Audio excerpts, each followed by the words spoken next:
Tá doendo, né? Tem que ir na hora não dói não. O cara parou, tirou o braço aqui e mete a chupada de você.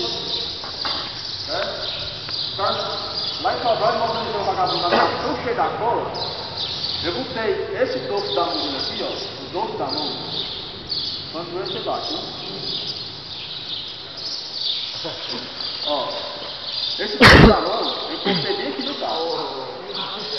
Eu não fiz nada não. Cheio da cola, maconha, drauzado. Então, no outro dia vai sentir.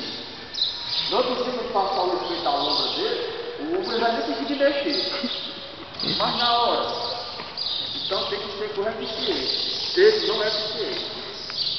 Dá para deixar os braços, porções. É eficiente.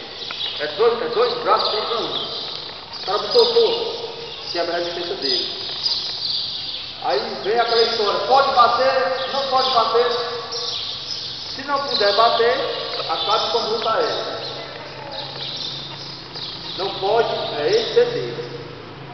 Então você pegar o cara, derrubar, né? Não.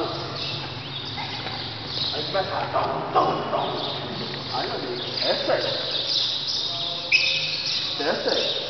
Agora o cara tá, não vou não.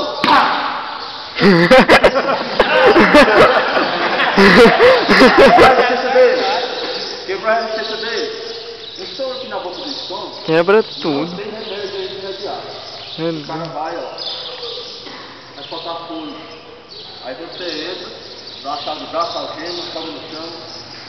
É isso aí que vai fazer isso, né? 9 horas vamos andar, né?